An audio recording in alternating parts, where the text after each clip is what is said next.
Hello. Welcome to these Class 45 and Class 47 locomotives in BR Corporate Blue livery. This brief introduction will go through start-up, stopping and passenger door operations. Hello, welcome to Brockwell Lane. Don't worry, this is an update on my model railway. I just thought I'd take this opportunity just to show you something else which you might not be aware of. This is a PlayStation 4 game called TSW, Train Sim World. And this has just come out with some BR Blue stock with a route from Leeds to Manchester. And it's quite fun, and it kind of fits in with the model railway thing. As you can see, you walk around all over. You can catch the trains, you can drive the trains, you can just take photos of them.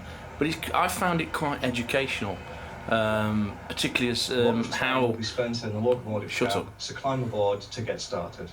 How locomotives work, because it's actually identical to real life. You know, all the buttons you press. I'm trying to do this whilst talking. Hang on. All the cab, the realistic buttons in the cab are actually the ones you'd use in real life, and I find it quite interesting, and maybe you will too. I'm not going to do this for very long, but to get the locomotive started, set the battery isolation switch. You know, you see, there's it's all really quite like driving a real locomotive. So I just want to show you that first, and I'll not go in depth with this because there's other people done this sort of video before. But if you're interested, check this out. PlayStation 4 TSW. This is the add-on, which is the Leeds to Manchester BR Blue period. But I want to show you my Class 50, which I've been detailing and mending. So that's coming up now. So there you can see the problem with the Class 50. Just a little bit of plastic there which has come off and stuck to the chassis, but luckily I found it. It went on the floor, but I found it, and it just got to glue it back in there, paint it over with some yellow rail match. Probably need another transfer fitting like that orange square, but I think I've got one of those, so that shouldn't take long to fix. So you can see I've patched up that break in the bodywork. I glued it with some liquid poly, and then gone over the top with some rail match warning panel yellow. I'll put a transfer on there, that orange square. I don't think you'll know any different. I've also well, I put some glue on that door as well. I don't know why it wasn't quite working, but it won't open now, but I'm not really bothered about that. I've also put a touch of lighter coloured orangey yellow on those multiple unit cable boxes compared with the other end. We tend to go for the darker brownier orange. I think my versions look a bit better. So I've been rummaging around in my transfer bin. I always save transfers, and I've found these little orange squares, which are the lash up multiple working codes. There's blue stars and red diamonds, so that'll replace the front there where I've had to repair. I've also found these. These are by Replica, and these are Markerlite transfers. And one thing I don't like about most ready-to-run diesels is the sort of plain hole that is the Markerlites on them. Well, they just go over the top. And of course the transfers, so they're thin enough for the lights to still come through, but they look a lot more realistic when they're off. So I'm going to put those on as well. So now, do you see those transfers on the top mark lights? I think they look a lot better than the gaping black holes that they come with. The other end, which I haven't done yet, so I'll get the transfers on there as well. Well, here is the almost finished product. You can see I've got the body back on. The chassis has been painted a mucky colour, which is my usual mix, which I keep going on about, which is 50-50 rail dirt and roof grey. And I've also weathered the roof and also the blue sides a little bit. Now the roofs, I've never really successfully weathered one of these because of the light colour. I find it a bit of a nightmare. I'm kind of happy with this. It's probably the best I've done. This is actually used with the weathering powders. This is Humbrol, and I think it's called Smoke, but it's almost black. And I've just dusted that across the roof, backwards and forwards, and I am going to seal that with a matte coat of varnish. I think it looks okay. I might add little bits more to it, or take little bits away with a fibre brush, but I think that's okay for me. It's always more difficult to weather these light roofs. 37, this big blue livery, it's always a bit of a, or I find it difficult anyway, to weather light colours. But I think that's okay for now. I've not changed the name as of yet. I'm still thinking about that. Some of the nameplates, the etched ones, are getting quite expensive. Might just order the Ark Royal ones and leave those badges on there. They're not too bad. Weathering on the sides of the body, I've got these sort of light bluer streaks that go down. This is sort of, I remember seeing Class 50s like this. I think it was the washers at Lara, or wherever they were based. I think it was Lara. Maybe it wasn't. But the, yeah, it's just a lighter shade of rail blue mixed in with white, and then dry brushed down the side to make this streaked effect. Look like the paintwork's fading in places, which I think is quite effective. I've also weathered around the grills as well, with a similar colour to the chassis colour. One thing I am missing is the jumper cables on the end, just above the buffer there, that side. But they are on eBay, so I may well get those ordered. For the time being, I've just painted the base orange to represent them, but that'll probably get changed. So it's well on its way to being finished, and I think it looks better than it did out of the box. I've also fitted KDs, of course, as well. I haven't put DCC in this yet, as I'm still playing around with it. I have had a successful trial with the new controller, and I do have one sound-fitted locomotive, which I'll show you now. The cheap train set controls I'm using at the moment. I know there's much better ones out there, but for this cheap little layout, I'm using these, and these are quite fine. So this is the new DCC one. This is the one I've been using at the moment. You see, thankfully, it's the same connector, so all it does is unplug that, plug it in there, plug the power into there, and I've got DCC. So here's a Class 08. It's not the same one as you saw before, because that's the one I borrowed off my dad just to try out on the layout, and it works so well I thought I'd probably have to buy my own and give him that one back. So this one is, I got it off eBay, very good price. It's got what's it called? Is it Lego Biffman sound? Something like that. You'll tell me. Which I'm not that familiar with, because I'm fairly new to this. But I believe it's quite a good one.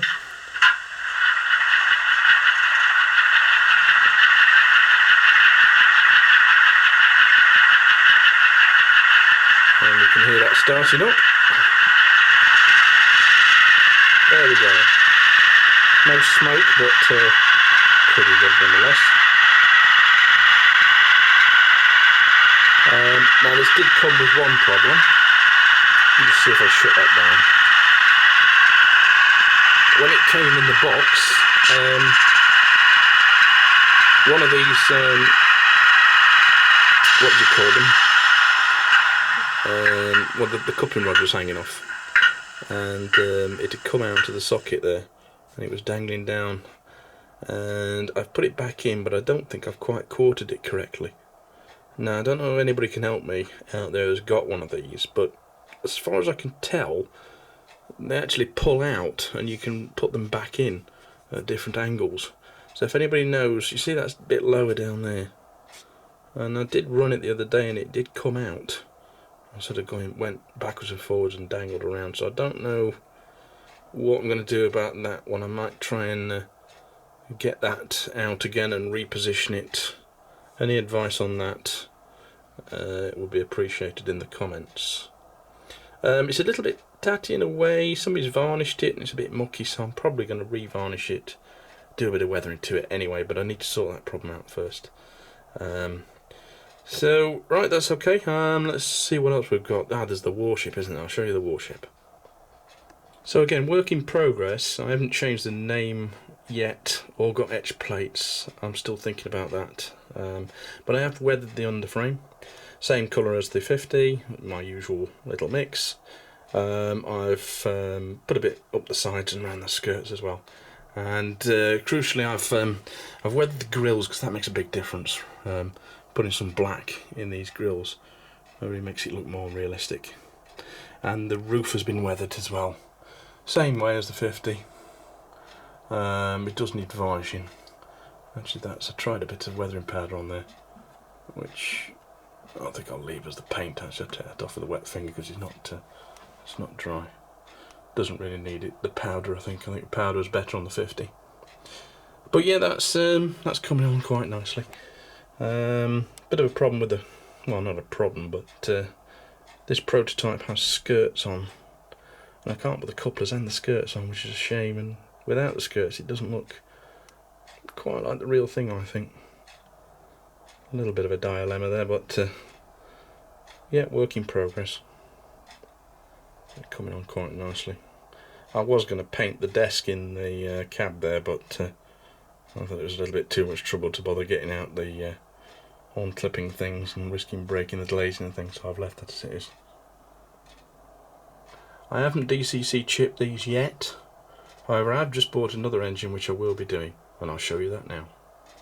Yes, I've just been to Rails this morning of Sheffield and purchased this new Class 33, which is 33106, and it's in BR Blue.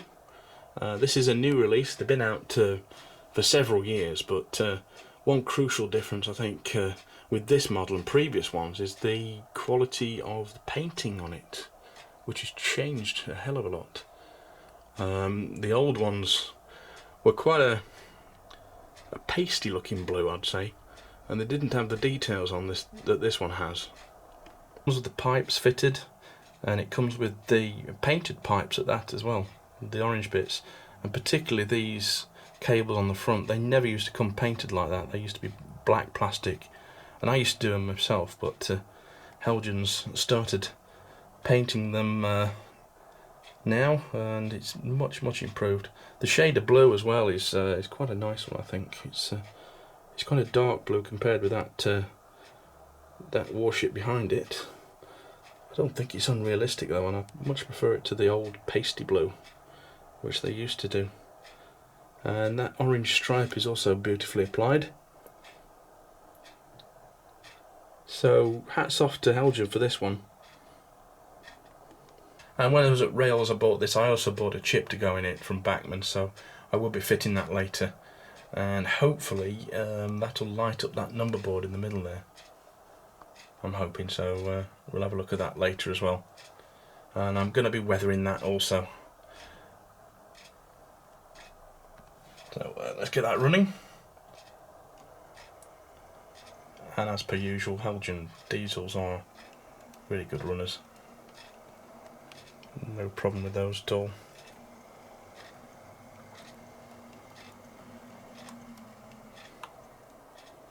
So I am over the moon with that purchase. I've never been a great fan of 33s because they just didn't run where I am. I don't think I ever saw any in BR days, maybe one or two, maybe one around Exeter or something, but generally I didn't go to the right places. So I've never been that keen on, but when I saw this one on Rails' website I was so impressed with the detail, particularly those painted pipes on the end, which they didn't used to do. I thought I've got to have one of these. And coincidentally it goes nicely with the with these two, at least region wise, especially the 50 anyway. So there you are. I seem to have accidentally become a modern image diesel modeler again after all this time, which I didn't intend to, but this little layout has turned me back onto diesels, which is probably no bad thing, as they're always popular on YouTube. Now I have done a few things at this layout, not a lot. I better move those engines and I'll show you properly. Just one second. First of all, I don't know if you can see properly, but I've done a little pile of coal there on top of this this sand, this calcium sand in the black colour, just to make it look like they've been offloading some wagons there. And that's fixed down with the PVA, which I think adds a little bit of interest. There's a little fence appeared here, which again is off my old Brockwell Lane layout. Some little bits of boxes and things and pallets. and the graffiti artist has been round. There's obviously a football ground nearby called Brockwell Town, and a peace sign which is a bit 1960s, 70s. And I've also had a lot more of this spongy grass material. What is it? It's clumps of foliage actually, light green from Woodland Scenics, which I had a big bag of and I've been using them on the last couple of layouts. So that's just growing up there. I've covered a few little gaps actually. Just a neat little trick. It's always good for hiding your mistakes and things. And I've also put it down the edge of the bottom edge of the wall as well. It makes it look a lot more overgrown. That goes all the way down. It adds a bit of green to the layout because it was looking a bit grubby, I thought, when I was watching back YouTube videos. It was looking a bit brown and dirty. So I've also added that bit of grass there. Behind that, there's also a foot crossing, which I put there out of balsa wood and painted brown.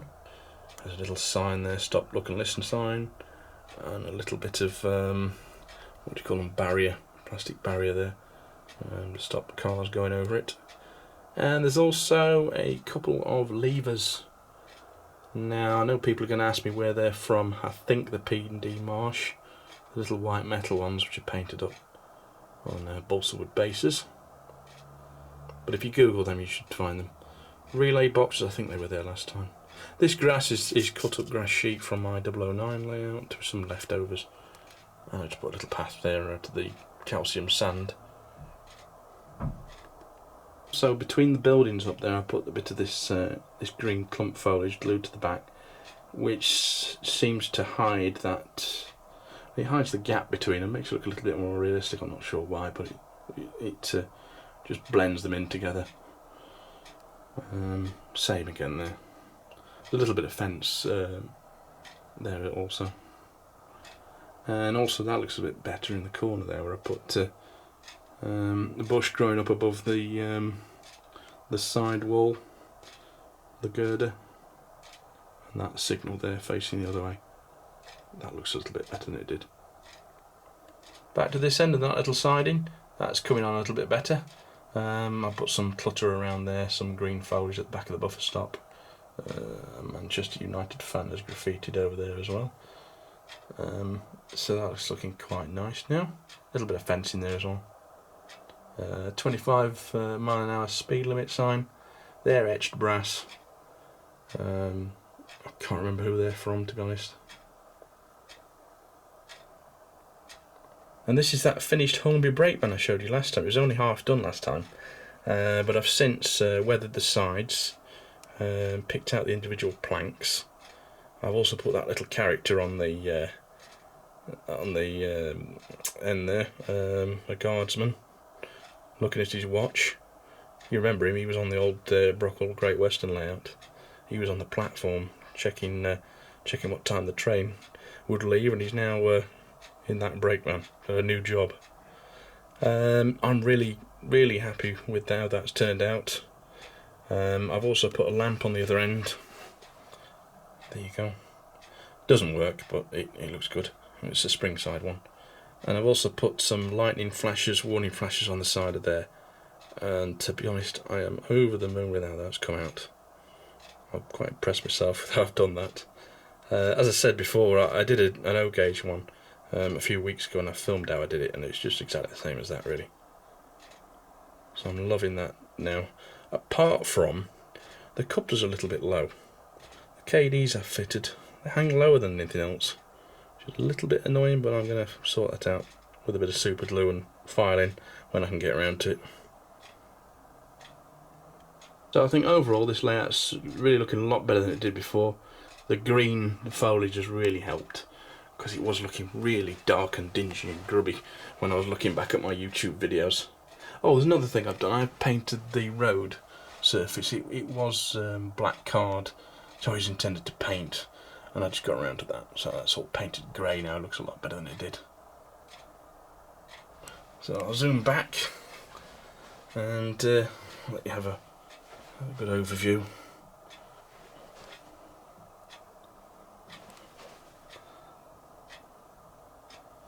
There we go, and then it's a simple little layout, but really fun. I have ordered some bits and bobs from TMC wagons. I've ordered about 3 or 4 wagons in weathered finish, which they've done, which I thought I wanted to try. I think they'll fit in alright with my weathering because they're kind of similar. So I'll show you them when they come. I'll do a little bit of a review, see if you like them or not. I quite like their weathering from the pictures. They are a little bit more expensive than the usual ones, but I really quite like the ones I saw and I'd ordered, so we'll see them next time. I am going to the Great Central tomorrow. I'll be filming their Steam Gala. Which video will go up first I don't know, because this will probably this one, because I'll be uploading this whilst I'm there. So check that out. Next time I'll do a little update again, and I'll probably show you what I've done to this 33. I intend to weather it, I think. Having said that, it looks lovely as it is. Well, we'll see what happens. Subscribe below, comment. I'll see you next time. I haven't forgotten about the 009. I have got a wagon coming, and I will get around to that again. But there is some products I'm waiting to come out, and that'll spark my interest back in that again. So there will, if you're waiting for that, just be patient. It's coming. Thank you. Bye bye.